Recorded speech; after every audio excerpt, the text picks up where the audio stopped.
حضور کی عادت شریفہ تھی کہ آپ فجر کی نماز کے بعد تشریف رکھتے تھے تھوڑی دیر، یہ نہیں جو ہمارا حال ہے نماز پڑھی اور گئے بس بات ختم ہوئی، لیکن یہ کہ اس کے بعد صحابہ سے گفتگو ہوتی، کسی نے کوئی خواب دیکھا ہو تو بیان کے بارے میں کچھ اور۔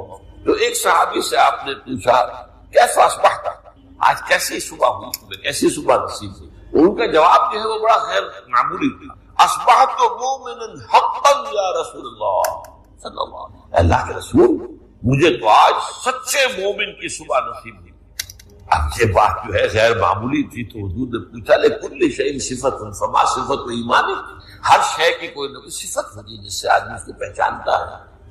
تو یہ جو تم کہہ رہے ہو کہ مجھے سچے مومن کی صبح نصیب ہوئی ہے، بلکہ اب تو ہمارا معاشرہ اس درجے پستی میں جا چکا ہے کہ اگر 4 آدمی بیٹھے تھے تو کسی 5ویں کی وہ برائی کر رہے تھے، غیبت کر رہے تھے، اور اگر ایک اٹھ کر چلا گیا تو بقیہ 3 اب اس کی جو چلا گیا، دوسرا چلا گیا ہے، تیسرا بھی، تو پھر باقی 2 رہے وہ اس کی برائی کریں۔ یہ اس درجے ہماری مزاج کے اندر یہ دناعت اور پستی آ چکی۔ تیسری بات یہ کہ یہ لفظاً ہو یا اشارتاً ہو، اس میں کوئی فرق واقع نہیں ہوتا، چاہے آپ نے اشارے سے کیا، بسا اوقات کسی پر ایسے اشارہ بازی سے کسی کی طرف دیکھا اور مسکرا دیے، آنکھوں میں آنکھیں ڈالی، کسی اور کی طرف دیکھا اور پھر اپنے کسی ساتھی کی طرف دیکھ کر مسکرا دیے، دیکھو اس کو، اس کا کیا حال ہے۔ یہ بھی در حقیقت تمام چیزیں جو ہے یہ انسان کی عزت نفس کے اوپر حملہ کرنے والی ہے، اور پھر یہ کہ یہ انسان کے دین و اخلاق کے بارے میں بھی ہو سکتا ہے، اور اس کی شکل و صورت وضاقتہ اس کے اوپر بھی ہو سکتا ہے۔ دین و اخلاق کے معاملے میں کہیں کوئی آپ نے طعن کیا، کوئی استہزاء کیا، اس کا کوئی عیب ظاہر کیا، یا یہ کہ اس کی شکل و صورت ہے، اس کی وضاقتہ ہے، کوئی اور اس طرح کے معاملات ہیں، ان تمام کو پھر امام راضی لکھتے ہیں وَكُلُّ ذَلِكَ دَاخِلٌ تَحْتَ النَّهْيِ وَالزَّجْرِ، یہ تمام چیزیں اس نہی اور زجر میں داخل ہیں جو یہاں پہ وَيْلٌ لِكُلِّ ہُمَزَةٍ لُمَزَةٍ، یہ جو بہت ہی جامع الفاظ آئے ہیں۔ علامہ آلوسی نے اس کو اس طرح بیان کیا ہے کہ الحمز الکسر واللمز الطعن، کسر کہتے ہیں توڑنے کو، کسی کی عزت پر حملہ کرنا، اس کی عزت کو مجروح کرنا، اور لمز تانا دینا، کسی کو تانا عام طور پر رو در رو ہوتا ہے، گویا کہ جو حضرت ابن عباس رضی اللہ تعالیٰ عنہما کی رائے ہے اسی کو امام آلوسی نے اختیار کیا ہے۔ پھر یہ کہ اس میں ویل لکل ہمزۃ لمزہ میں ایک رائے تو یہ ہے کہ معین کوئی شخص یہاں مراد ہے، اور معین اشخاص جو ہیں، ہم جو صورتیں پڑھتے چلے آ رہے ہیں سورہ نون میں بھی، پھر سورہ مدثر میں بھی ولید بن مغیرہ کا تذکرہ قرآن مجید میں بار بار ہوا ہے، اور سورہ نون میں یہ تمام الفاظ اس کے لیے آئے ہیں وَلَا تُطِعْ كُلَّ حَلَّافٍ مَّهِينٍ حَمَّازٍ مَّشَّاءٍ بِنَمِيمٍ مَّنَّاعٍ لِّلْخَيْرِ مُعْتَدٍ أَثِيمٍ عُتُلٍّ بَعْدَ ذَلِكَ زَنِيمٍ۔ تو یہ جو اس کی تمام اس کی جو سیرت کا ایک نقشہ کھینچ دیا گیا ہے، یہ تمام عیب اس کے اندر موجود تھی۔ اخنس ابن شریق بھی حضور کے مخالفین میں سے کچھ اسی کردار کا اور اسی طرح کی شخصیت کا حامل شخص تھا، لیکن یہ کہ تقریباً اجماع مفسرین کا یہ ہے کہ یہاں کوئی معین شخص مراد نہیں ہے، بلکہ یہ تو اصل میں دنات انسان کی کم ظرفی کی ایک کیفیت ہے کہ جو پیدا ہو جاتی ہے۔ جب اعلیٰ نصب العین نہیں ہوگا تو کہیں تو آپ کی کا وقت لگے گا نا، آخر کسی کام میں آپ کی توجہات کسی کام میں تو صرف ہوگی۔ اگر کوئی اعلیٰ مقصد نہیں، اس کے لیے جد و جہد نہیں، تو کہیں نہ کہیں پستی کے اندر گریں گے، اور یہ پستی جو ہے انسان کی کم ظرفی اور دنات طبع کا سب سے بڑا مظہر یہ ہے کہ انسان دوسروں کی عزت پر حملہ آور۔ اس کے ضمن میں آپ کو ایک بڑا پیارا شعر ہے جگر مراد آبادی کا، وہ نظم ان کی ویسے تو پوری نظم ہی بہت عمدہ، بیدار عزائم ہوتے ہیں اسرار نمایاں ہوتے ہیں، جتنے وہ ستم فرماتے ہیں سب عشق پہ ایسا ہوتے ہیں، اور جو حق کی خاطر جیتے ہیں مرنے سے کہیں ڈرتے ہیں جگر، جب وقت شہادت آتا ہے دل سینوں میں رقصاں ہوتے ہیں۔ اسی میں بڑا پیارا شعر ہے کہ رندوں نے جو چھیڑا زاہد کو، ساقی نے کہا کس طنز سے آج، اوروں کی وہ عظمت کیا جانے کم ظرف جو انسان ہوتے ہیں۔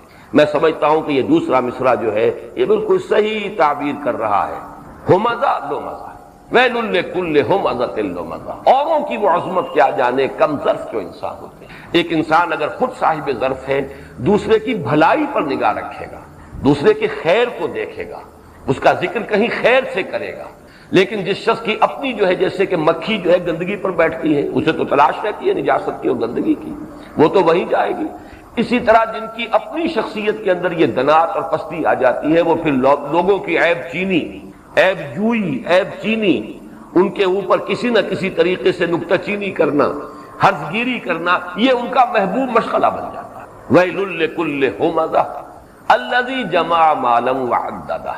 اب دیکھیے دوسری بات، جیسا کہ میں پہلے ہی عرض کر چکا ہوں، یہ جو ہے ان کی دناعت تباہ، ان کی پستی اخلاق جس کا تذکرہ کیا گیا، ہومزہ اور لومزہ کے الفاظ، لیکن اب ہے ان کی جد و جہد۔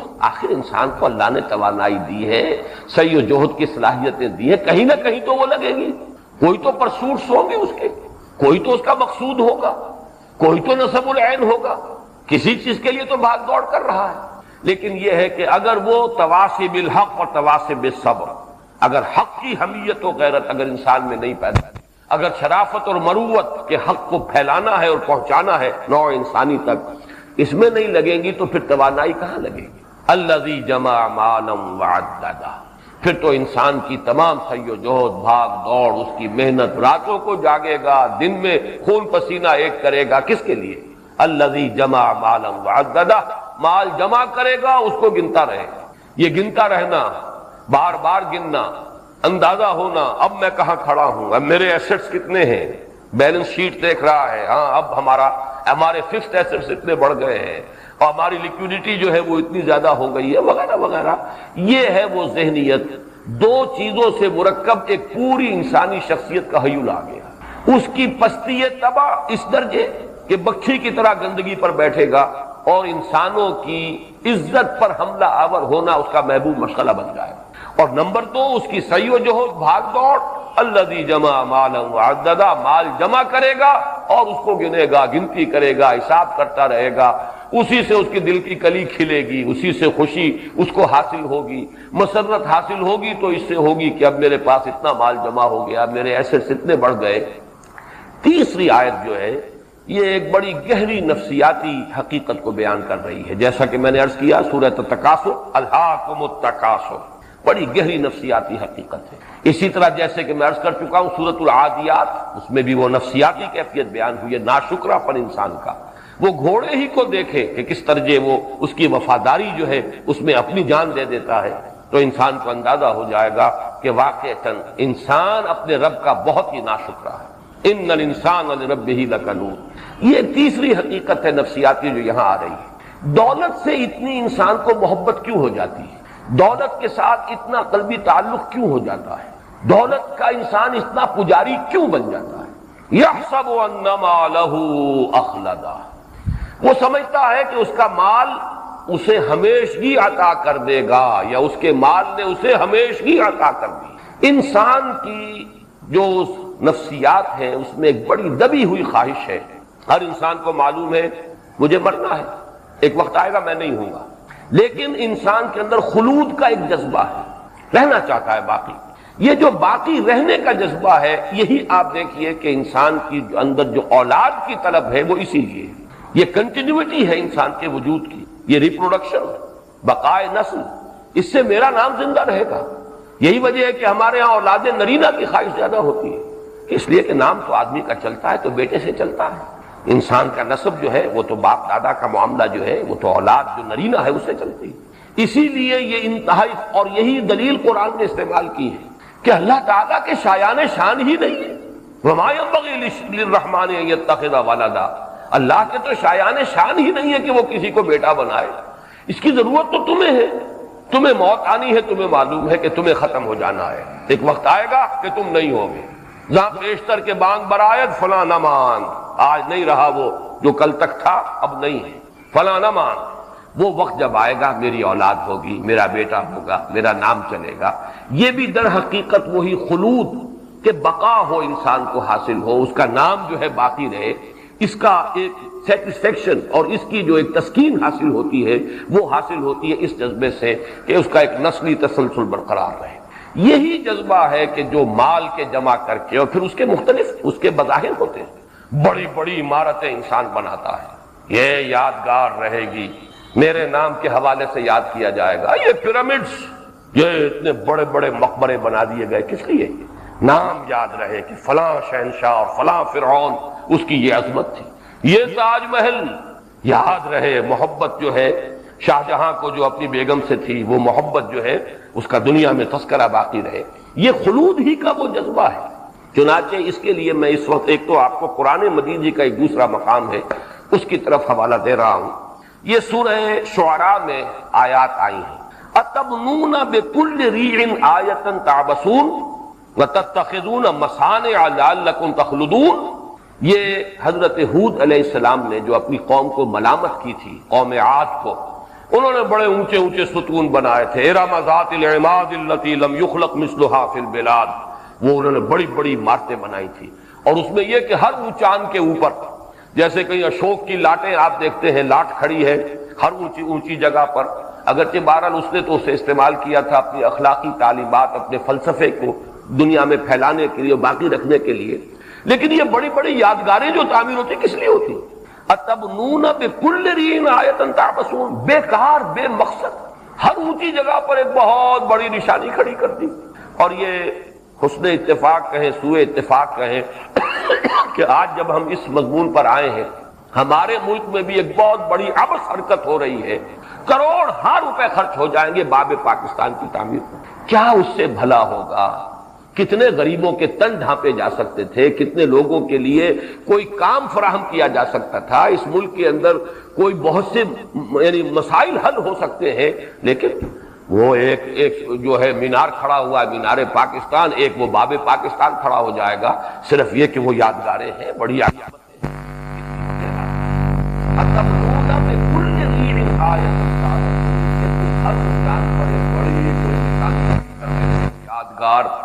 آپس ہے، بیکار ہے، لا حاصل ہے. کس چیز میں اپنی دولت خرچ کر رہے ہو؟ یہ ہے حضرت ہود علیہ السلام کا قول. انہوں نے اپنی قوم کو ملامت کرتے ہوئے فرمایا وَتَتَّخِذُونَ مَصَانِعَ لَعَلَّكُمْ تَخْلُدُونَ. مصنع جو ہے یہ صنعت سے ہے، بنی ہوئی کوئی شے. عام طور پر سمجھا گیا اس سے مراد صرف عالی شان محل ہے. عالی شان محل ہی نہیں بلکہ بہت صحیح ترجمہ کیا حضرت شیخ الہند رحمۃ اللہ علیہ نے. تم کاریگریاں کرتے ہو، بڑی بڑی کاریگریاں. مصنع تو مصنوعات، بنانے والی چیزیں، بڑی بڑی چیزیں بناتے ہو. اس میں محل بھی آ گئے. الحمرا ہے، الحمرا بنا ہوا عالی شان محل. لیکن یہ کہ وہ الحمرا میں رہنے والے تو نہیں رہے، صرف یہ کہ ان کے حوالے سے ان کا نام ہے وہ باقی رہ گیا ہے. تو اسی کے حوالے سے کہا گیا تتخذون مصانع. یہ ساری چیزیں تم بناتے ہو کس لیے؟ لعلکم تخلدون. اور اس میں مفہوم یہ لیا گیا کانکم تخلدون. تمہارے اس طرز عمل سے ایسا معلوم ہوتا ہے کہ شاید تمہارا یہ گمان ہے کہ تم ہمیشہ رہو گے. یہ در حقیقت تمہاری جو غلط فہمی ہے. وہ وقت آئے گا، زمانے کی ایک کروٹ ہوگی، تمہارا نام ہوگا. یہ ہے اصل میں اس آیہ مبارکہ کا حاصل. یحسب ان مالہ اخلدا. اس کے ضمن میں میں ایک آپ کو انگریزی ادب کی عبارت بھی بتانا چاہتا ہوں، اس لیے کہ ہائر لیول پر جا کر یہ ساری چیزیں دنیا کے اندر، یہ حقائق جو نفسیاتی حقائق ہیں، جیسا کہ پچھلی مرتبہ میں نے غالب کے 2 اشعار کے حوالے سے انسانی المیہ بیان کیا اور اپنے کتاب میں بھی دیا ہے. قید حیات و بند غم اصل میں دونوں ایک ہیں. موت سے پہلے آدمی غم سے نجات پائے کیوں؟ اور اب تو گھبرا کے یہ کہتے ہیں کہ مر جائیں گے، اور مر کے بھی چین نہ پایا تو کدھر جائیں گے؟ وہ ہے کلائمیکس. یا ایھا الانسان انک کادح الی ربک کدحا فملاقیہ. کہاں ہے وہ عبارت؟ وہ لگا دو ذرا. دیکھیے یہ پیرامڈز کے بارے میں بڑی خوبصورت عبارت ہے جو کبھی میں نے جب ایف ایس سی میں پڑھ رہا تھا گورنمنٹ کالج میں، تو یہاں الفا ایک کمپنی تھی، نوٹ بکس بناتی تھی، اس کے بڑے اچھے کور ہوتے تھے. تو پیرامڈز جو ہیں مصر کے اہرام مصر، ان کی ایک تصویر کے ساتھ یہ عبارت لکھی ہوئی تھی: calm and self-possessed, still and resolute, the pyramids echo unto eternity, the defiant cry of man's will to survive and conquer the storms of time. یہ ذرا اس کا ترجمہ بھی، کیونکہ بہت سے ہمارے احباب شاید انگریزی سے واقف نہ ہو. اب وہ جو اہرام مصر ہیں کتنے عظیم ہیں، calm and self-possessed، پرسکون کھڑے ہوئے ہیں. تو ہوا سے بھی وہ تو ہلتے تو نہیں ہے، درخت ہے تو اس کے پتے ہل رہے. calm and self-possessed، بالکل اپنے پورے وجود کے اوپر گویا کہ اختیار رکھنے والے کہ کوئی شے انہیں ہلا نہیں سکتی. still and resolute، بالکل ساکن، جیسے کہ بہت ہی عزم مصمم کسی میں ہو. دی پyramids، یہ جو اہرام مصر ہیں جو بنائے گئے ہیں، echo unto eternity، یہ ابد تک انسان کے لیے گویا کہ اس کی ایک چیخ ہے. دی ڈیفائنڈ کرائی آف مینز ول، انسان کی یہ خواہش، انسان کا یہ جذبہ، سرکش جذبہ، وہ یہ چاہتا ہے ٹو سروائیو، کہ وہ باقی رہے، خلود اس کے اندر ہو، اس کا نام باقی رہے. اس عمارت کے حوالے سے اس کا نام یاد رہے دنیا میں، اس کا نام لیا جائے. To survive and conquer the storms of time. یہ جو ٹائم ہے سورۃ العصر سے بھی اس کا ربط جڑ رہا ہے.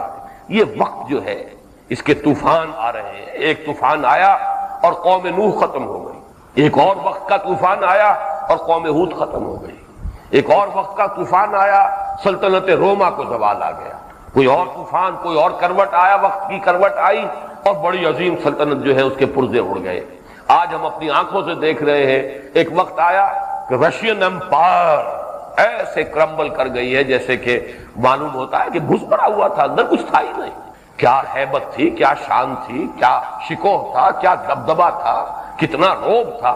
لیکن معلوم ہوا کہ جیسے حضرت سلیمان علیہ السلام کے بارے میں آتا ہے کہ ان کی لاش کھڑی رہ گئی اس لیے کہ عصا کا سہارا لے کے کھڑے تھے، اسی حال میں جان جو ہے سلب کر لی گئی. کھڑے رہے اور جنوں کو پتہ ہی نہیں چلا، وہ یہی سمجھے رہے کہ یہ کھڑا ہوا ہے اور دیکھ رہا ہے سلیمان ہمیں، وہ لگے رہے کام میں. تو اسی طریقے سے لوگ سمجھ رہے تھے کہ بہت بڑی مائٹی امپائر ہے سوویت یونین، اور معلوم ہوا کچھ بھی نہیں. معلوم ہوا کہ وقت کی ایک کروٹ کے ساتھ ختم. تو یہ جو سٹارمز آف ٹائم ہے، انسان چاہتا ہے کہ ان پر فتح حاصل کرے اور وہ نیست و نابود ہو کر نہ رہ جائے، اس کا کوئی نہ کوئی نام دنیا میں باقی رہے. اس کے لیے یہ عمارتیں بنائی جاتی ہیں. اب دیکھیے کس قدر خوبصورت وہ دو آیات، اَتَبْنُونَ بِكُلِّ رِیعٍ آیَةً تَعْبَثُونَ. یہ تم ہر اونچی جگہ پر ایک نشانی. اور برا نہ مانے کچھ حضرات، میرے سامنے تو نقشہ آ رہا ہے کہ کتنے محل بنائے ہیں ان سعودی حکمرانوں نے. مدینہ منورہ سے قریب ایک پہاڑ کے اوپر بہت بڑا یہ محل بنایا. کب تک یہ ساتھ دیں گے؟ یہ پورا کی طرح داستانیں سنائیں گے کبھی یہاں سعودی بادشاہ کی بات. اور وہ یہ کہ اس محل میں آ کر زیادہ سے زیادہ سال بھر میں 8-10 دن قیام ہوتا ہے بادشاہ، اور وہاں ساری شان و شوکت اور ان کا سارا فرنیچر اور فکسچر اور جو بھی کچھ ہے دنیا کے نہ معلوم کہاں کہاں کے کونوں سے لا کر ڈیکوریشن کی گئی ہے، اور کتنی فوج وہاں پہ ان کے ملازمین کی جو ہے وہ برقرار رہتی ہے. اور بادشاہ سلامت اگر سال میں 8-10 دن کے لیے آ جائے تو گویا کہ محل کی بہت بڑی خوش قسمتی ہے. اور وہ محل نظر آتا ہے مدینہ منورہ کے ایک طرف پہاڑ کے اوپر بنا ہوا. اَتَبْنُونَ بِكُلِّ رِیعٍ آیَةً تَعْبَثُونَ. اور جو محلات بنے ہوئے ہیں طائف میں ایک ایک چوٹی کے اوپر، کیونکہ وہ تو پہاڑی علاقہ ہے، اس چوٹی پر فلاں امیر کا محل ہے، اس چوٹی پر فلاں امیر کا محل ہے، اور ان کے مقابلے ہوتے ہیں کس امیر کا محل جو ہے زیادہ جو ہے عالی شان ہے، اس کے اندر رفعت ہے، اس کے اندر کیا کیا چیزیں لا کر جمع کی گئی. یہ حال، جبکہ حال یہ بنا ہے کہ اپنی اگر دفاع بھی تھا، بول تو یہ کہ ایک مسلمان ملک سے ہی تھا معاملہ، چاہے کیسے بھی تھے وہ، لیکن دفاع کے لیے بلانا پڑا ہے باہر سے. بہت پیارے الفاظ استعمال کیے ہیں ایک مضمون نگار نے کل کے دوائے وقت میں. فیس بھر کر امریکی فوجوں کو بلایا ہے، billions and billions of dollars دے کر آیا ہے کہ ہماری جان بچاؤ اور ہماری حفاظت کرو. یہ ساری دولت جو ہے اگر عالم اسلام کے بہبود پر خرچ ہوتی. حال یہ کہ پڑوس میں حبشہ کے ملک میں قحط پڑتے رہے، لاکھوں انسان مرتے رہے، وہاں ان کے خزانے جو ہے ان کے منہ نہیں کھلے. ان کے خزانے کھلتے ہیں تو اپنے محل بنانے کے لیے، اور اگر خزانہ کھلا ہے اور اب تو ڈرین ہو گیا خزانہ، وہ کھلا ہے تو اس لیے کہ امریکی فوجوں کو بلاؤ اور ان کا سارا بل جو ہے وہ ادا کرو اپنی بادشاہت کے تحت. یہ ساری داستانیں ہیں، پہلے پچھلی داستانیں بھی تھیں، ایک دن آئے گا یہ بھی داستانیں محسوس ہوگی. اس درجے حماقت میں بھی مسلمان حکمران مبتلا تھے. یہ ان کے گلچھرے تھے، یہ ان کے للے تللے تھے، ان کی دولت کس کام میں صرف ہوتی تھی. یہی وسائل، یہی دولت جو ہے، ایک صاحب آج کل آئے ہوئے امریکہ سے بڑی پیاری بات کہتے ہیں، کوئی 150-200 بلین غالباً ہے کہ جو کویت کے ایسٹس ہیں ویسٹرن ممالک کے اندر. اور بڑی پیاری بات وہ کہتے ہیں، اگر ایک دفعہ وہ کہتے ہیں کہ جناب جابر الصباح صاحب ہمارے ملک میں قدم نہ رکھنا، کون سی طاقت ہے ان کے پاس کہ ان سے ایسٹس وصول کر لیں گے اپنے. شہنشاہ ایران جب بھاگا تھا 42 بلین لے کر گیا ہے، لیکن کھڑا ہوا رو رہا تھا وائٹ ہاؤس کے لان پر کہ اسے 2 گز زمین بھی امریکہ نے نہیں دی، نکل جاؤ یہاں سے، یہاں تمہارے لیے جگہ نہیں. وہی جو سب سے بڑا ایجنٹ تھا اس علاقے کے اندر امریکہ کا. لیکن یہ کہ اس کے بعد وہ دولت کہاں گئی؟ انہی بینکوں میں رکھی تھی نا. نہ معلوم کن کن اکاؤنٹس میں ہوگی، کون جانتا ہے، کس کو تفصیل معلوم ہے، کون سے کوڈز ہیں. لہذا وہ سب کے سب انہی بینکوں کے پاس وہ دولت رہ گئی. بمشکل موجودہ جو حکومت ہے وہ چند بلین کا سراغ لگا سکی ہے. اور اس میں سے بھی چند ملین ہیں جو انہیں ملنے کی توقع ہے۔ $42 بلین سب ان کے مغربی قوتوں کی جیب میں گئے۔ یہ ہیں کہانیاں کبھی سنائی جائیں گی کہ یہ عالم اسلام میں یہ کچھ ہو رہا تھا، اور یہ شاید پورے عالم اسلام میں مسلمان جو ہے وہ بالکل ہی ناسمجھ ہو گئے تھے، انہیں کچھ اپنے برے اور بھلے کی کوئی تمیز رہی نہیں تھی، ان کے اندر کوئی شعور تھا ہی نہیں، وہ ڈھور اور ڈنگر بن کر رہ گئے تھے۔ یہ صورتحال جو ہے آنے والی نسلیں جو ہے وہ ہمارا ماتم کریں گے۔ بہرحال اس وقت بات دور نکل رہی ہے۔ اتبنون بکل ریع آیۃ تعبثون وتتخذون مصانع لعلکم تخلدون، یہ وہ defined cry of man's will، calm and self-possessed, still and resolute. The pyramids echo unto eternity. ابد کے لیے، اور وہ ایک پکار جو ہے گویا کہ صدائے بازگشت اس کی آتی رہتی ہے کہ یہ کیا کہہ رہے ہیں زبان حال سے، کہ انسان میں وقت کے طوفانوں کو فتح کرنے اور اپنی یاد، اپنے نام کو باقی رکھنے کا جذبہ اتنا ہے کہ شہنشاہوں نے ایسے ایسے اپنے مقبرے بنا دیے ہیں، لاکھوں انسان لگے ہوں گے، کتنے مین آور صرف ہوئے ہوں گے ان پیرامڈز کی تعمیر پر، کتنے ہزاروں لوگ جو ہے وہ کچلے گئے ہوں گے ایک ایک چٹان کے ذرا سے پھسل جانے پر، جیسے کہ چیوٹیاں جو ہے وہ مسل جاتی ہے، کوئی پتھر اوپر گر جائے، ایسے انسان جو ہے ختم ہوئے ہیں، تب یہ پیرامڈز بنے۔ یہ ہے اصل میں ویل لکل ہمزۃ لمزہ الذی جمع مالا وعددہ یحسب ان مالہ اخلدہ، وہ سمجھتا ہے کہ اپنے اس مال کے ذریعے سے مجھے خلود اور دوام اور ہمیشگی حاصل ہو جائے گی، میں نہیں رہوں گا، میرا نام رہے گا، دنیا دیکھے گی کیسی عمارت بنائی ہے، کیسی یادگاریں چھوڑ گئے ہیں، کیسے کیسے محل، الحمرا جیسے محل بنا گئے، ہمارا نام تو زندہ رہے گا۔ کلا ہرگز، کلمہ ردا، تمہاری یہ ساری سوچ، تمہاری یہ ساری دلچسپیاں، تمہاری یہ دنات اخلاقی، یہ سب جو ہے کچھ نہیں، انجام کیا ہوگا؟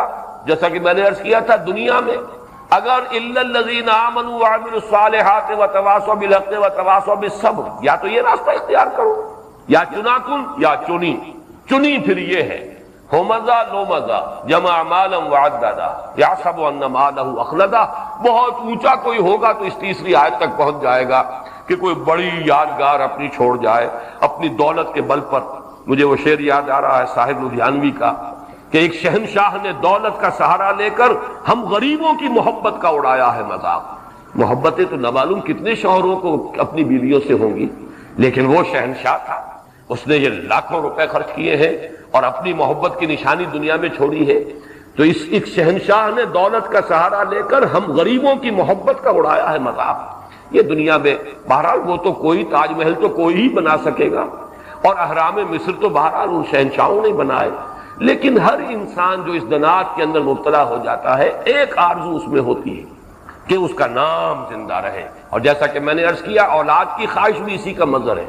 اور یہاں میں اپنا ایک مشاہدہ اور آپ کو بتاؤں، میں نے متعدد اشخاص کا مشاہدہ کیا ہے، اور جن لوگوں کے ہاں اولاد نہیں ہوتی، میں نے یہ دیکھا کہ وہ دولت کے زیادہ ہی پجاری ہو جاتے ہیں، دولت کی محبت شدید ہوتی ہے۔ اس کی وجہ یہ ہے کہ یہ جو خلود کا جذبہ ہے، جو دو حوالوں سے اگر اس میں تقسیم ہو جاتا تو کچھ وہ اولاد کی محبت اس میں بھی دیکھتا ہے، یہ میری اولاد ہے، میرا نام زندہ رکھے گی، یہ میرے وجود ہی کا تسلسل ہے، کچھ ادھر وہ ڈھل گیا اور کچھ ادھر دولت کی طرف۔ لیکن جن کے ہاں اولاد نہیں ہوتی وہ جیسے پیسے کے پجاری بنتے ہیں، جیسے سنبھال کر رکھتے ہیں، جتنے بخیل اور خسیس ہو جاتے ہیں، عام اولاد والے ویسے نہیں۔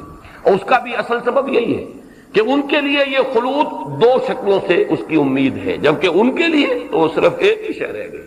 اس کو ذرا اور نیچے اتر کر دیکھیے تو اولاد والے کو یہ توقع بھی ہوتی ہے میں بوڑھا ہو جاؤں گا تو میری اولاد لک آفٹر کرے گی، میرا سہارا بنے گی، جیسے میں نے اسے پالا پوسا، اپنی جوانی اپنی انویسٹ کی ہے اولاد میں، تو میرے بڑھاپے کے وقت وہ کچھ تو ریپے کریں گے، ایک توقع ہوتی ہے۔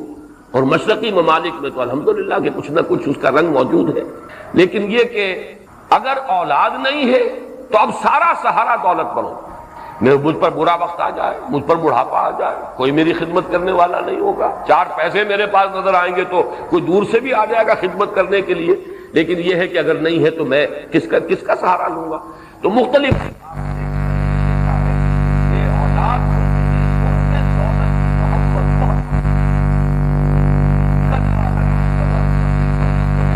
نہیں، وہ لازماً جھونک دیا جائے گا. نبذا کہتے ہیں کس چیز کو پھینک دینا.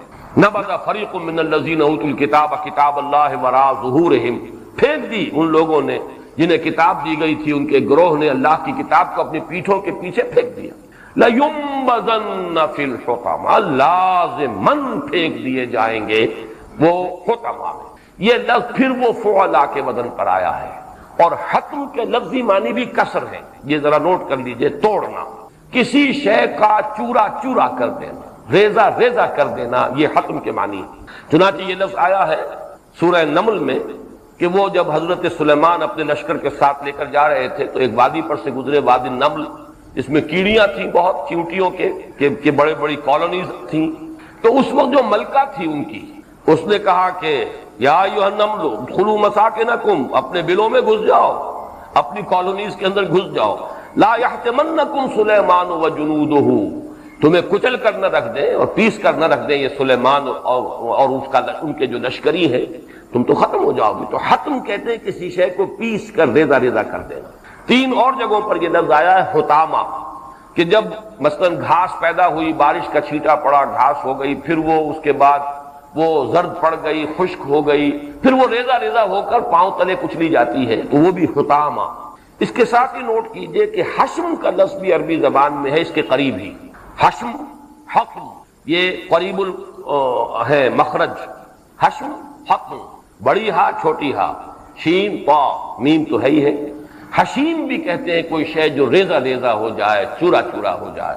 حشیمن تذروہ الریاح، وہ اب جو ساری جو روئیدگی تھی اور فصل تھی جب کٹ گئی تو اس کا چورا چورا، یا یہ کہ جو گھاس تھی روندی گئی، خشک ہو گئی، چورا چورا ہو گئی. تذروہ الریاح، حشیمن تذروہ الریاح، اب وہ چورا چورا ہو گئی اور اسے ہوائیں. تو حتم کہتے ہیں. اب یہ جہنم کے جو مختلف نام قرآن مجید میں آئے ہیں انہی میں سے ایک نام حطمہ ہے. چورا چورا کر دینے والی، ریزہ ریزہ کر دینے والی، ٹکڑا ٹکڑا کر دینے والی شے. اور اس کے مختلف آراء آئی ہیں. ایک تو یہ کہ یہ 6واں طبقہ ہے جہنم کا، 4تھا طبقہ ہے جہنم کا، یا یہ کہ جہنم کا ایک خاص دروازے کا نام ہے. یہ تو مختلف جو اقوال ہیں، لیکن لفظ پر غور کیجئے تو اس میں حطمہ یعنی عذاب جہنم کی کوئی ایسی صورت ہے کہ جو ریزہ ریزہ کر کے رکھ دے گی اس کو، جس کو کہ وہ عذاب دیا جائے گا. وَمَا أَدْرَاكَ مَا الْحُطَمَةُ، اور تمہیں کیا معلوم، تم کیا سمجھ سکتے ہو کہ حطمہ کیا ہے؟ اس کا کوئی اندازہ یہاں ممکن نہیں ہے. یہاں میں ذرا اسے چاہے آپ ایک لطیفے کے درجے میں سمجھیں، لیکن ذکر کرنا چاہتا ہوں. ایک صاحب ہمارے ہاں، ان کے مضامین چھپتے رہے اخبارات میں، اب تو کافی عرصے سے میں ان کا نام نہیں دیکھ رہا، نوائے وقت میں ان کے مضامین آتے تھے علامہ یوسف جبرائیل کے نام سے. اور ایک مرتبہ ملاقات بھی ہوئی ہے. وہ ایکس آرمی مین تھے، ویسے تو یہ کہ وہ جو کمیشنڈ آفیسرز میں سے نہیں تھے، نان کمیشن لوگوں میں سے. کافی عرصے یورپ وغیرہ میں رہے دوسری جنگ عظیم کے دوران. تو کچھ انہوں نے، یا پہلی جنگ عظیم میں شاید، میں یقین کے ساتھ نہیں کہہ سکتا، تو انگریزی بھی کچھ پڑھ لی تھی، جانتے تھے. وہ ایک دعویٰ کرتے تھے کہ قرآن مجید میں ایٹم کا ذکر ہے، اور یہ آیات کوٹ کرتے تھے، حتم اور ایٹم. اب کوئی عجب نہیں ہے، اگرچہ میں اس کی کوئی تحقیق نہیں کر سکا کہ انگریزی زبان میں یہ ایٹم کا لفظ کہاں سے آیا ہے. بہت سے الفاظ ایسے ہیں کہ جن کا عربی زبان سے وہ منتقل ہوئے ہیں، علمی اصطلاحات، اور یورپین لینگویجز میں وہی الفاظ ذرا سے تلفظ کے فرق کے ساتھ آ گئے. اس لیے کہ یہ علوم جو ہے تو ہمیں معلوم ہے کہ یہ منتقل ہوئے ہیں. یہ اسپین کی یونیورسٹیوں سے یہ علوم منتقل ہوئے. کیمسٹری، کیمیا عربی کا لفظ تھا. الجبر والمقابلہ عربی کا لفظ تھا. ارض ہے، یہ ارض زمین، ارض وہ زمین، وہ انگریزی کے اندر وہ لفظ بن گیا ہے. مرر کہتے ہیں شیشہ، آئینہ، اور مرر انگریزی کا آئینہ، شیشہ. تو یہ کوئی عجب نہیں ہے، لیکن یہ کہ میں اس کی تحقیق نہیں کر سکا، لیکن وہ اس کا ذکر کیا کرتے تھے. اس سے ایک مناسبت آگے ہے ذرا، اس لیے کہ اس حطمہ کی آگ کا ایک خاص وصف آ رہا ہے. وہ کیا ہے حطمہ؟ نار اللہ الموقدہ. اب نار اللہ، اللہ کی آگ، اللہ کی بھڑکائی ہوئی آگ. ویسے تو آگ تو ایک ہماری آگ بھی ہے. ظاہر بات ہے کہ جو ہم چولہے میں جلا لیتے تھے وہ بھی آگ ہوتی تھی، یا یہ کہ اب اوونز کے اندر ہے وہ بھی ایک خاص قسم کی آگ ہے جو نظر بھی نہیں آتی. سٹیل فرنسز کے اندر جو آگ ہے اس کا ہم تصور نہیں کر سکتے. جہنم کی آگ کیا ہوگی، اس کی انٹینسٹی کیا ہوگی، اس کا کوئی تصور ہمارے لیے ممکن نہیں. لیکن ان سب سے اوپر جس کی کہ نسبت خاص اللہ کی ذات کی طرف کی گئی، نار اللہ، اللہ کی بھڑکائی ہوئی آگ. معلوم ہوتا ہے کہ وہ ان آگوں میں سب سے جو چوٹی کی آگ ہے، کوئی وہ بہت ہی سب سے زیادہ جو کہا جائے شدت کی آگ ہے. نار اللہ، وہ آگ ہے اللہ کی. اگرچہ ہم ترجمہ یوں بھی کر سکتے ہیں اللہ کی بھڑکائی ہوئی، لیکن یہ کہ اصل جو ہے اس کے اندر جو ترکیب اضافی ہے نار اللہ ہے، اللہ کی آگ الموقدہ جو بھڑکائی گئی ہے، جلائی گئی ہے، روشن کی گئی ہے. التی تطلع علی الافئدہ، یہ تعبیر آپ کو قرآن مجید میں کہیں اور نہیں ملے گی. جو جا چڑھے گی دلوں کا مطلب کیا ہے؟ ہماری آگ جو ہے، جو دنیا کی آگ ہے، وہ تو انسان کے جسم کو جھلس دیتی ہے اور انسان کی موت واقع ہو گئی، دل تک تو اس کی رسائی نہیں ہوتی. کوئی آگ ایسی یہ بھی ہو سکتا ہے کہ وہ سرایت کر کر دل پر پہنچ جائے، وہ باقی اعضاء کو نہ چھیڑے، چھوئے ہی نہ، وہ سیدھی جا کر دل کو لے اور دل کے اوپر روشن ہو جائے. اس کا تصور واقعہ یہ ہے کہ آج کی دنیا میں اگر کوئی، یہ تشبیہ اور تمثیل کے طور پہ عرض کر رہا ہوں، یہ نہیں کہ ان آیات کا مطلب یہ ہے، لیکن یہ ہے کہ کچھ ہمارا ذہن قریب آ جاتا ہے. جیسے اللہ تعالیٰ کی ذات کے لیے ہمارے پاس کوئی تمثیل نہیں ہے، لیس کمثلہ شیء، لیکن بہرحال کوئی نہ کوئی کسی نہ کسی طریقے سے قرآن مجید کی عظمت کے لیے کوئی امکان نہیں ہے کہ انسان اسے بیان کر سکے، لیکن تشبیہ ایک آئی ہے. لو انزلنا هذا القرآن على جبل لرأيته خاشعا متصدعا من خشية الله وتلك الامثال نضربها للناس لعلهم يتفكرون. اسی طریقے سے واقعہ یہ کہ ریڈیشن جو ہے، ایٹمک ایکسپلوژن کے بعد ریڈیشن، جیسے ایکس رے ہے، ایکس رے آپ کے وجود میں سے گزر گئی ہے، آپ کو پتہ بھی نہیں، کوئی شے آپ کے وجود میں سے چیر کر نکل گئی ہے اور اس نے جا کر پیچھے جو امپریشن کریٹ کیا ہے فلم کے اوپر. اسی طرح یہ ریڈیشن جو ہے یہ اس طرح کی آگ نہیں ہے ایٹمک ریڈیشن، لیکن یہ انسان کے اندر سے جھلس دیتی ہے. آج کل بھی ہمارے ہاں جو یہ استعمال ہوتا ہے کینسر کے ٹریٹمنٹ میں، یہ ریڈیشن جو ہے وہ اس طریقے سے کہ کسی ایک خاص جگہ پر آپ نے فوکس کیا ہے، وہیں وہ ریس جا رہی ہے. وہ ریڈیشن صرف اس جگہ کے سیلز کو مار رہی ہے، کل کر رہی ہے. کچھ آس پاس کے بھی لپیٹ میں آ جاتے ہیں، لیکن یہ کہ بقیہ وجود جو ہے وہ اس سے بچا رہتا ہے. کھال کو جھلس دیں گے لیکن ہم اور کھال دے دیں گے، اس لیے کہ کھال جو ہے وہی ہے سینسٹیو، اسی کے اندر وہ نرو اینڈنگز ہیں کہ جن سے انسان کو تپش جو ہے وہ محسوس ہوتی ہے. کھال اگر مردہ ہو گئی تو پھر چاہے اندر مسلز جلتے رہے اس کا انسان کو دکھ نہیں ہوگا، وہ تکلیف نہیں پہنچے گی، سینسیشن آف پین نہیں ہے. لہذا ہم ان کو اور کھالیں دے دیں گے تاکہ وہ عذاب کا مزہ چکھتے رہے. تو تصور آپ کا وہ کھالوں کو دے گی، اسے کھلا کے جائے گی. لیکن ایک آگ نار اللہ الموقدۃ التی تطلع علی الافئدہ، یہ تو دلوں پر جاتی ہے، دلوں پر سوار ہوگی، دلوں کو چاٹے گی. اگر یہ لفظ میں استعمال کروں، وہ آگ کے جو دلوں کو چاٹے گی. التی تطلع علی الافئدہ انہا علیہم مؤصدہ فی عمد ممددہ، اور وہ ان پر بند کر دی جائے گی. یہ بھی ایک کیفیت کہ جیسے اوون بند کر دیتے ہیں آپ اور اس کا ٹیمپریچر اندر ہی اندر ہوتا ہے. تنور کا تصور بھی پہلے تھا کہ تنور کو اوپر سے بند کر دیجئے تو ساری حرارت اندر ہی اندر جو ہے اس کا ٹیمپریچر بڑھتا چلا جائے گا. آج وہ اوون کا جو تصور ہے وہ اس سے اور زیادہ واضح ہو جاتا ہے. یہ بھی کوئی ایسی کیفیت ہے جسے ہم یہاں سمجھ نہیں سکتے، یہ عالم آخرہ کی باتیں ہیں. کہیں کوئی بات ہمارے تجربے میں، ہماری جو بھی اب علمی اکتشافات ہیں، کہیں کوئی قریب کی کوئی شے مل جائے جس سے ہمارا کچھ تصور، کچھ تخیل جو ہے وہ ذرا کوئی ایک دو قدم آگے چل پڑے. لیکن یہ کہ اس کے علاوہ حقیقت تو یہ ہے کہ آخرت کے ان احوال کو جاننا، نہ جنت کی نعمتوں کا صحیح ہمیں ادراک اور اعتراف ہو سکتا ہے یہاں ادراک اور شعور، جیسے کہ فرمایا گیا ما لا عین رات ولا اذن سمعت وما خطر علی قلب بشر. اصل نعمتیں تو جنت کی وہ ہیں جو نہ کسی آنکھ نے کبھی دیکھی، نہ کسی کان نے ان کا کبھی ذکر سنا، نہ کسی انسان کے دل پر اس کا کوئی خیال وارد ہو. وہ تو اصل نعمتیں تو وہ ہیں، تو اب ان کی تشبیہ کیا دی جائے گی یہاں. اسی طریقے سے آخرت کے عذاب اور یہ اللہ کی آگ کیا ہوگی، اس کا کوئی تصور ہمارے لیے یہاں ممکن نہیں.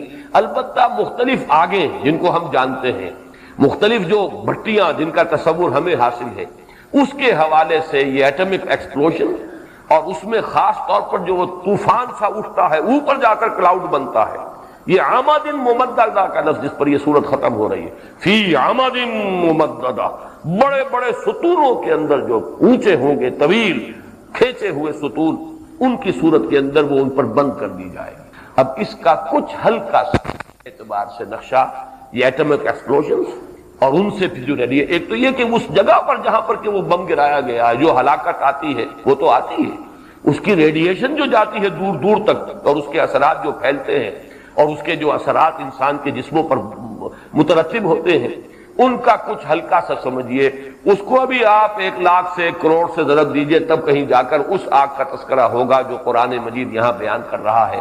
بہرحال حاصل اس سورہ مبارکہ کا یہ ہے، اگر تو سورۃ العصر کا راستہ اختیار کرو، یہ لسان العصر کا پیغام ہے، ان وعد اللہ حق، یاد رکھ، تو یہ سورۃ العصر کا پیغام یہ ہے کہ یہ ہے سیدھا راستہ۔ عافیت چاہتے ہو تو الا الذین آمنوا وعملوا الصالحات وتواصوا بالحق وتواصوا بالصبر، یہ شاہراہ ہے، صراط مستقیم ہے، سواء السبیل ہے، اس کے یہ 4 سٹیشنز ہیں، اس کے یہ 4 مقامات ہیں، بڑھتے چلے جاؤ، ورنہ دنیا میں اخلاقی زوال، پستی، کم ظرفی، دناءت تباہ، دوسروں کی عزت پر حملہ آور ہونا، یہی سب سے زیادہ محبوب مشغلہ بن جانا، اور اپنی توانائی، اپنی قوت، ذہانت، صلاحیت اسے صرف کرنا مال کمانے کے لیے۔ الذی جمع مالا وعددہ، یہ تو دنیا میں تمہارا حال ہوگا، اسفل سافلین کی یہ شکل ہے، اور آخرت میں تمہارا انجام کلا لینبذن فی الحطمہ وما ادراک ما الحطمہ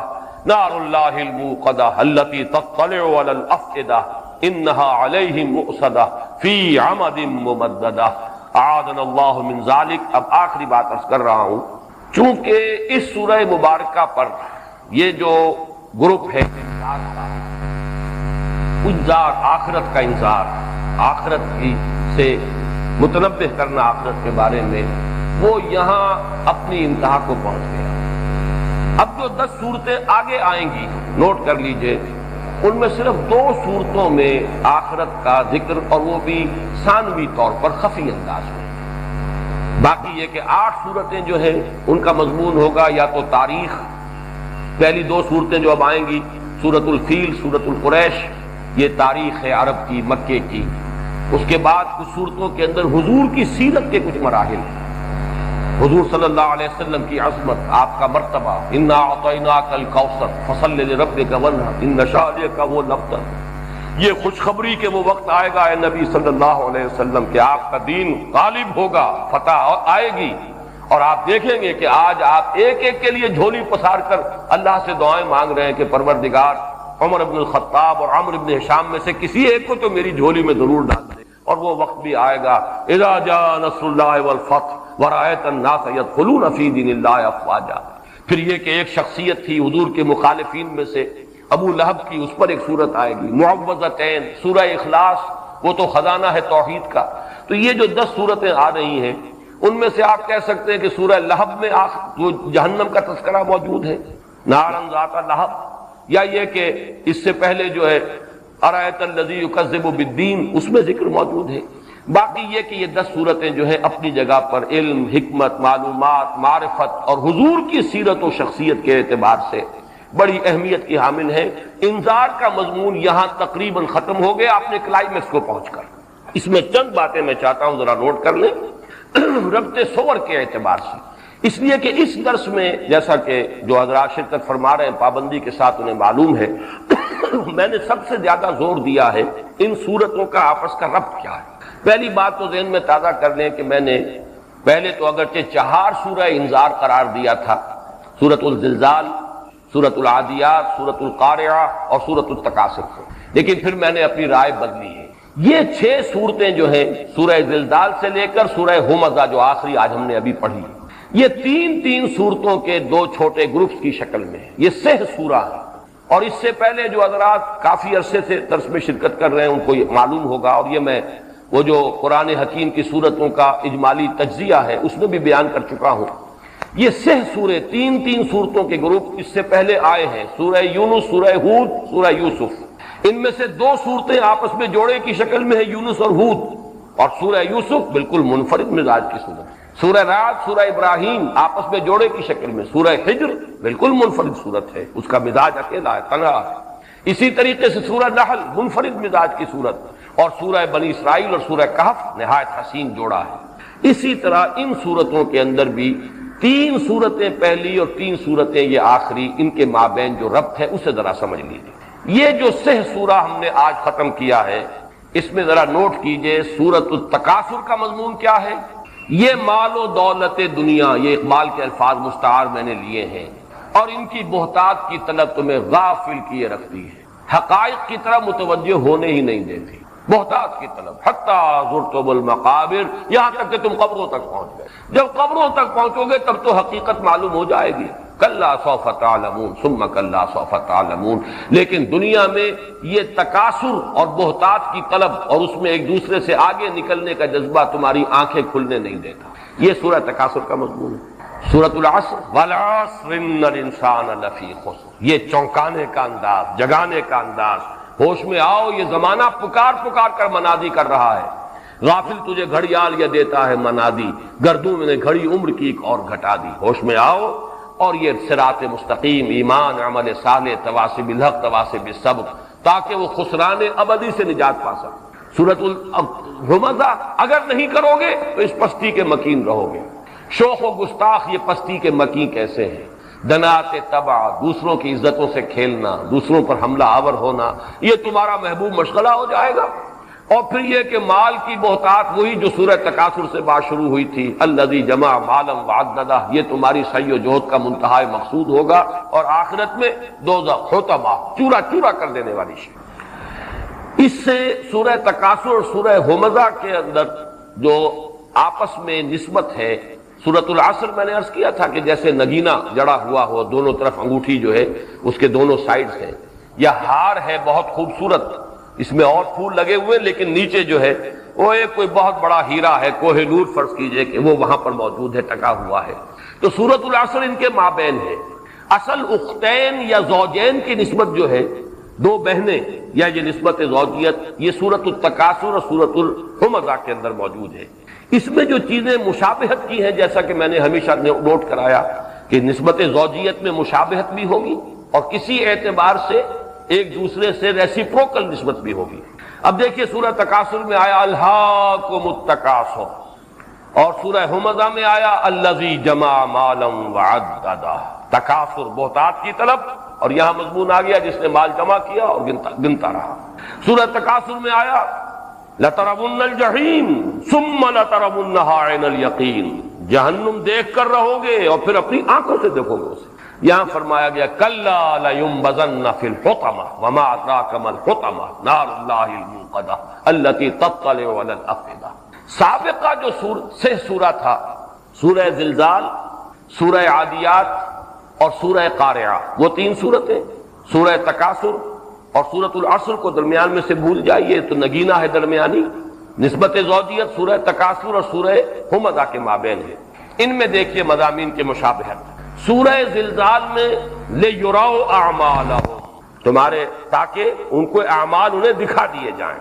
سورہ تکاثر میں یہ مضمون آیا کَلَّا سَوْفَ تَعْلَمُونَ ثُمَّ كَلَّا سَوْفَ تَعْلَمُونَ، یقیناً تم دیکھ لو گے، تمہارے سامنے آ جائے گی ہر چیز، حقائق منکشف ہو جائیں گے۔ سورہ عادیات میں فرمایا ارتقا ہو رہا ہے ان ربہم بہم یومئذ لخبیر، یقیناً ان کا رب اس دن ان سے پوری طرح باخبر ہوگا، ان کی خبر لے لے گا، ان کے احوال جانچ لے گا۔ سورہ تکاثر میں یہی مضمون آیا ثم لتسألن یومئذ عن النعیم، پھر تم سے لازماً حساب لے لیا جائے گا، سوال کیا جائے گا اس روز نعمتوں کے بارے میں۔ سورہ قارعہ میں فرمایا فَأُمُّهُ هَاوِيَةٌ وَمَا أَدْرَاكَ مَا هِيَ نَارٌ حَامِيَةٌ، اور یہاں جیسا کہ ابھی ہم نے بار بار نوٹ کیا، سورہ ہمزہ میں مضمون آ گیا کَلَّا لَيُنبَذَنَّ فِي الْحُطَمَةِ وَمَا أَدْرَاكَ مَا الْحُطَمَةُ نَارُ اللَّهِ الْمُوقَدَةُ الَّتِي تَطَّلِعُ عَلَى الْأَفْئِدَةِ۔ اب جیسا کہ میں عرض کر چکا ہوں، انذار کا مضمون اختتام کو پہنچا ان صورتوں پر سب سے گاڑھا۔ یہی وجہ سورہ زلزال کو قرآن کے چوتھائی یا قرآن کا نصف قرار دیا گیا، سورہ تکاثر کو 1000 آیات کے مساوی قرار دیا گیا، گویا کہ قرآن مجید کا 1/6 بن جائے گا، 6000 آیات ہیں تقریباً کچھ اوپر۔ یہ اسی لیے ان کے اندر وہ انذار جو ہے بہت ہی مؤثر انداز میں انذار ہے، کپ کپی طاری کر دینے والا۔ ذرا سا بھی انسان کو یہ گمان بھی ہو، میں کہتا ہوں کہ یہ اللہ کا کلام ہے جو میں پڑھ رہا ہوں، تو کہاں اٹھے گا؟ سورہ زلزال کو پڑھ کر، سورہ تکاثر کو پڑھ کر، سورہ قارعہ کو پڑھ کر، سورۃ العادیات کو پڑھ کر، سورہ ہمزہ کو پڑھ کر، اور آخری بات میرے نزدیک انذار اپنی انتہا کو پہنچا ہے سورۃ العصر میں۔ وہ جملہ میں سنا رہا ہوں آپ کو دوبارہ، اور اسی پر آج کا ہمارا بیان ختم ہوگا، جو امام رازی نے نہایت جامع جملہ کہا ہے، هذه الآیت فیہا وعید شدید، یہ آیت جو ہے ان الانسان لفی خسر الا الذین آمنوا وعملوا الصالحات وتواصوا بالحق وتواصوا بالصبر، اس میں بڑی شدید وعید ہے۔ کیوں؟ لأن اللہ تعالی حکم بالخسار علی جمیع الناس، اس لیے کہ اللہ نے تو تمام انسانوں کی بربادی، تباہی، ناکامی، خسران ابدی کا فیصلہ کر دیا ہے۔ الا من کان آتیا بہذہ الاشیاء الاربعہ، سوائے ان لوگوں کے جو ان چار شرطوں کو پورا کریں، وہی الایمان والعمل الصالح والتواصی بالحق والتواصی بالصبر، ایمان، عمل صالح، تواصی بالحق، تواصی بالصبر، کٹھن سے کٹھن مرحلہ ہے۔ باقی جگہ قرآن مجید میں ایمان کے ساتھ صرف عمل صالح، یہاں امر بالمعروف اور نہی عن المنکر، حق کا اعلان، چاہے باطل کے پیشانی پر جو ہے سلوٹیں پڑ رہی ہوں، باطل غضبناک ہو رہا ہو، آنکھوں میں آنکھیں ڈال کر حق کا اعلان کرنا، اور پھر صبر، خود بھی صبر کرنا، اور تواصی بالصبر، دوسروں کو بھی تلقین کرنا۔ تو معلوم یہ ہوا کہ یہ اسی لیے پھر آخری الفاظ ہیں امام رازی کے، وَدَلَّ ذَلِكَ، اس سے رہنمائی ملی، اس سے ہمیں یہ سبق حاصل ہوا، ان النجات معلقۃ بمجموع هذه الاشیاء، کہ نجات کا دار و مدار، انحصار ان چاروں چیزوں کے مجموعے پر ہے۔ یہ ہے اصل انذار کا پہلو، کہ جس پر یہ گروپ جو ہے، میں سمجھتا ہوں کہ انذار کی آخری حد اور اس کی منطقی انتہا سورۃ العصر۔ اب انشاءاللہ اگلے ہفتے یہ نوٹ کر لیجئے، اگلے ہفتے کے بارے میں، کہ جمعے کے روز تو میں یہاں نہیں ہوں گا، لیکن ہفتے کا درس انشاءاللہ ہوگا، میں جمعے کی شام ہی کو آ جاؤں گا، اور دو صورتیں انشاءاللہ اب جو تاریخ ہے عرب کی اس کے حوالے سے، سورۃ الفیل اور سورۃ القریش، ان دونوں کا پس منظر ایک بنے گا، اور اس سے انشاءاللہ تعالیٰ ایک ہی نشست میں ہم دونوں صورتوں کا مطالعہ کر سکیں گے۔ بارک اللہ لی ولکم فی القرآن العظیم ونفعنی وإیاکم بالآیات والذکر الحکیم۔ اس میں تو کیٹیگوریکل میرا جواب ہے کہ قطعا نہیں، بلکہ یہ بدعت ہے، یعنی یہ بجائے آپ کو کوئی ثواب دلانے، الٹا جو ہے آپ پر گرفت ہو جائے گی، ایسی کوئی چیز صحابہ سے ثابت۔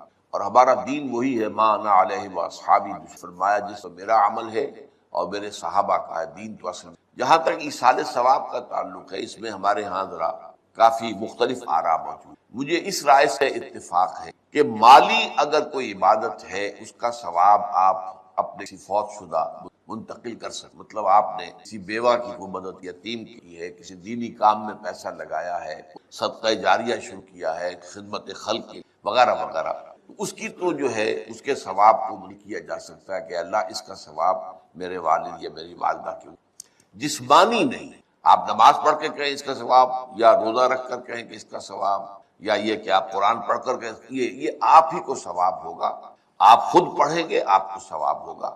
البتہ ایسے تمام افعال کے بعد جب آپ اللہ سے دعا کریں گے، یہ نہیں کہیں گے کہ میرے اس فعل کا ثواب منتقل کر دے، اے اللہ میرے والدین کی مغفرت فرما، تو یہ کوئی نیک کام کرنے کے بعد جو ہے اس دعا کی تاثیر جو ہے وہ بڑھ جائے، بس اس پہلو میں انڈائریکٹلی اس کا ایک تعلق بن جائے گا، ورنہ یہ کہ وہ اس طرح سے بچوں کو بلانا اور پڑھانا اور یہ جو ہے سوئم میں کرنا اور قرآن خوانی کی محفلیں، یہ سب بدعات ہیں، اور یہ در حقیقت اضافے ہیں، اور ان کی کوئی حق۔ دیکھیے انسانی زندگی کے یہ تین دور ہیں، حیات دنیاوی جو ہماری پیدائش سے ہو کر اور ہماری موت پر، پھر حیات برزخی موت سے لے کر قیامت کے دن تک، اور پھر حیات اخروی ہے قیامت میں ریزریکشن کے بعد سے جو ہے جو جنت یا دوزخ۔ اس میں ان دونوں زندگیوں کے بارے میں تفصیل سے کوئی بات کرنا بالکل غلط ہے، اور اس سے فتنے پیدا۔ ظاہر بات ہے کہ قبر، جسم تو قبر میں رہتا ہے، تو کوئی شک ہی نہیں، روح کہاں جاتی،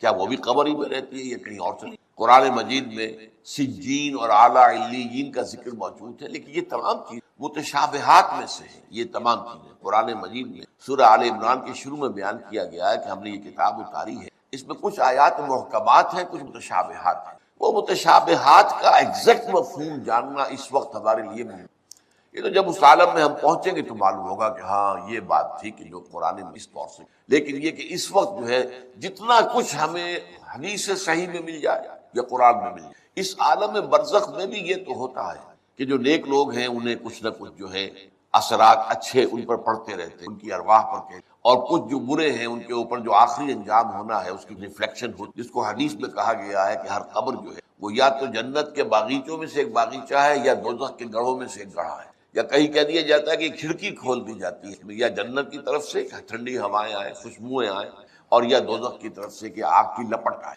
دوزخ میں داخل ہوں گے قیامت کے بعد ہی، اور جنت میں داخل ہوں گے قیامت کے بعد ہی، لیکن اس کے کچھ آثار پڑنے شروع ہو جائیں، وہ جس کو انگریزی میں آپ کہتے ہیں coming events cast their shadows before, بعد میں آنے والے واقعات جو ہیں ان کے کچھ سائے جو ہیں پہلے سے آنے شروع ہو جاتے ہیں۔ اسی طرح سمجھ کہ جو کچھ آخرت میں کسی انسان کے ساتھ ہونا ہے اس کا ایک عکس جو ہے وہ عالم برزخ میں، اسی لیے قرآن مجید میں یہ بھی آیا ہے کہ یہ جو آل فرعون تھے یہ صبح و شام جہنم پر پیش کیے جاتے ہیں، اور قیامت کے دن پھر کہہ دیا جائے گا ادخلوا آل فرعون نار، ان کو داخل کر دو آگ کے۔ یہ اس حد تک، باقی یہ ہے کہ تفصیل میں جانا، ہاں ایک رائے ہے، یہ شاہ ولی اللہ دہلوی رحمۃ اللہ علیہ کی ہے، اگر ان کی رائے نہ ہوتی تو میں اسے بیان بھی، لیکن یہ کہ وہ ایک بہت بڑے محدث، بہت مفکر اور فلسفے سے بہت بڑے واقف انسان تھے، انہوں نے کہا کہ جو اولیاء اللہ ہوتے ہیں، اللہ کے نیک بندے، اللہ کے بندے، ان کے انتقال کے بعد ان کی روحوں کو بھی اللہ فرشتوں کے طبقہ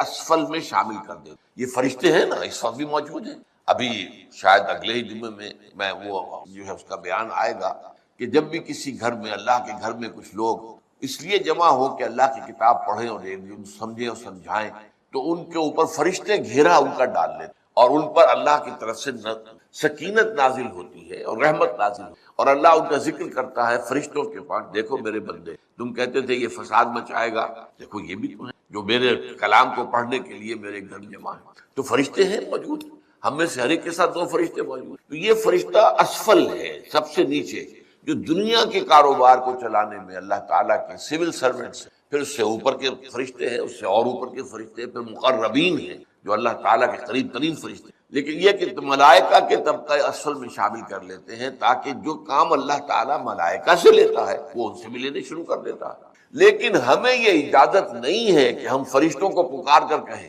کہ اے فرشتے، اے جبریل، اے میکائیل، یا فلاں، اے منکر، جو یا میرے جو ہے کرامن کاتبین، میرا یہ کام کر دو، نہیں، یہ شرک ہے۔ اسی طرح ہو سکتا ہے کہ انبیاء کی ارواح جو ہے وہ بھی اللہ تعالیٰ نے شامل، اس لشکر کے اندر وہ کام کر رہے ہیں اور وہ اللہ تعالیٰ کے حکم سے مختلف معاملات جو ایگزیکیوٹ کرتے ہیں، لیکن ہم کسی کو پکار